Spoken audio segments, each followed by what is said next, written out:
नरनम जी, आपका स्वागत है। जी जी, बहुत बहुत निवाड़ी धन्यवाद। विधानसभा में अभी आप बड़ी जोर शोर से चर्चाओं में हैं।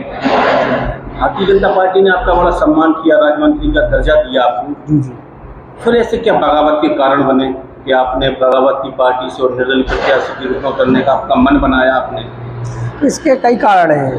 पहला कारण तो ये है कि कोई भी पार्टी हो, भारतीय जनता पार्टी या कांग्रेस या अन्य कोई पार्टी, पूरे 5 साल पार्टी के जो कार्यकर्ता हैं, पदाधिकारी हैं, उनको ये बोलते हैं कि हम सर्वे के आधार पर टिकट देंगे, और जब चुनाव का टाइम आता है या निवाड़ी में आया है तो सर्वे को साइड में रख के, आंखें बंद करके, वो ऐसे आदमियों को टिकट दिए उन्होंने जो जिनका सर्वे 5वें नंबर पे आ रहा था, 4थे नंबर पे आ रहा था।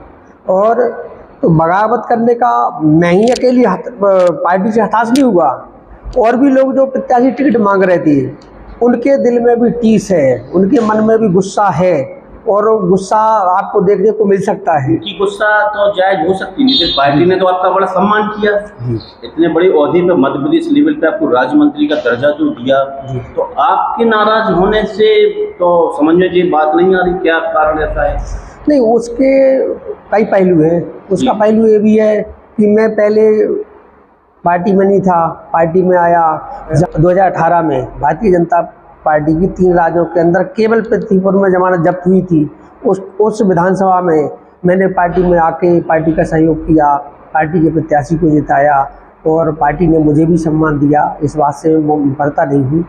लेकिन जब जो हिस्सेदारी की बात है, तो कोई भी पार्टी हो, ये लोकतंत्र की रक्षा करने का अपना संकल्प बताती है कि हम लोकतंत्र की रक्षा करेंगे।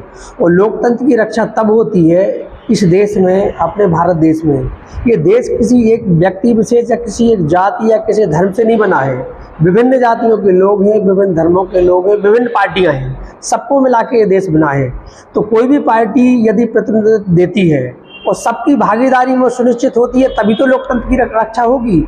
और मुझे लगता है कि पूरे सागर संभाग में, विदिशा संभाग में, दोनों संभाग में मिला के 26 सीटें तो सागर संभाग में, एक भी कुशवाहा को टिकट नहीं दिया गया। जो मैं मांग रहा था कि एक टिकट तो कम से कम बनता है।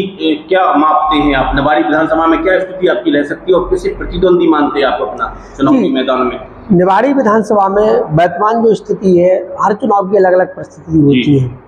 इस विधानसभा चुनाव में महज वोट देकर विधायक बनाने का केवल चुनाव नहीं है। ये चुनाव इसलिए भी है कि निवाड़ी विधानसभा में या अन्य विधानसभाओं में जो किसान लोग हैं, मजदूर लोग हैं, दुकानदार लोग हैं, हाथ ठेला वाले लोग हैं, रिक्शा वाले लोग हैं, कहीं पटवारी हैं, एडवोकेट हैं, डॉक्टर हैं, इंजीनियर हैं, तमाम लोग हैं।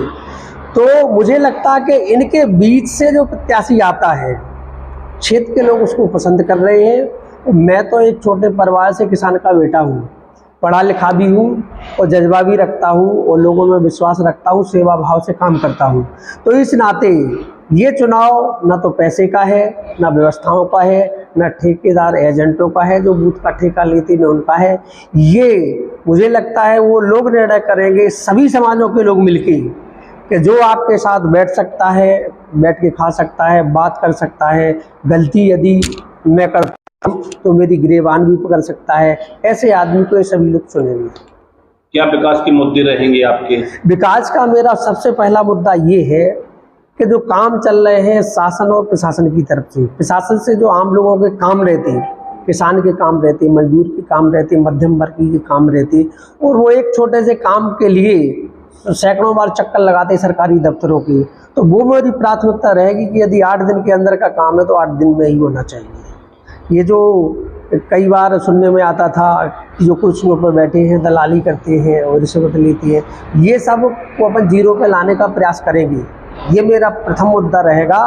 और शासन प्रशासन से जो भी सुविधा आम आदमी के लिए, मजदूर के लिए, किसान के लिए, दुकानदार के लिए आती है, उस सुविधा का प्राथमिकता से लाभ दिलवाने का काम मेरा रहेगा। गुंडा राज तो चाहे पृथ्वीपुर हो, चाहे निवाड़ी हो, चाहे कहीं भी हो, रहेगा ही नहीं। निवाड़ी क्षेत्र की जनता को क्या संदेश देना आप चाहते हैं? निवाड़ी क्षेत्र की जनता से, चूँकि जनता जनार्दन होती है, भगवान का रूप होती है, तो पहले तो मैं जनता जनार्दन का अभिनंदन करता हूँ, उनकी जय बोलता हूँ और पूरी समस्त निवाड़ी विधानसभा क्षेत्र की जनता से ये अपील करता हूँ कि ये चुनाव केवल वोट डालने का चुनाव नहीं है, विधायक बनाने और ना बनाने का चुनाव नहीं है, सत्य और असत्य की लड़ाई का चुनाव है, ईमानदार और बेईमानी का चुनाव है। बड़े लोग जो जिन्हें हम धन्ना सेठ कह सकते हैं, आलीशान महल बंगलों में रहते हैं, वो भी कह सकते हैं, भ्रष्टाचारी भी कह सकते हैं, क्योंकि तमाम भ्रष्टाचार के मुद्दे प्रकाशित हुए हैं, इधर शासन ने भी किए, मीडिया ने भी किए। तो इन लोगों का चुनाव है, उनके विरोध में एक ईमानदार व्यक्ति को लाने का चुनाव है। तो मेरी ये अपील रहेगी, हाथ जोड़ के निवेदन रहेगा पूरी जनता जनार्दन से कि आप तो निष्पक्ष भाव से, निस्वार्थ भाव से आप हमें उस लायक बनाएंगे तो कुर्सी पर बैठकर सभी के साथ न्याय करेंगे, सभी जिस जो क्षमता रहेगी वो सभी का सहयोग करेंगे।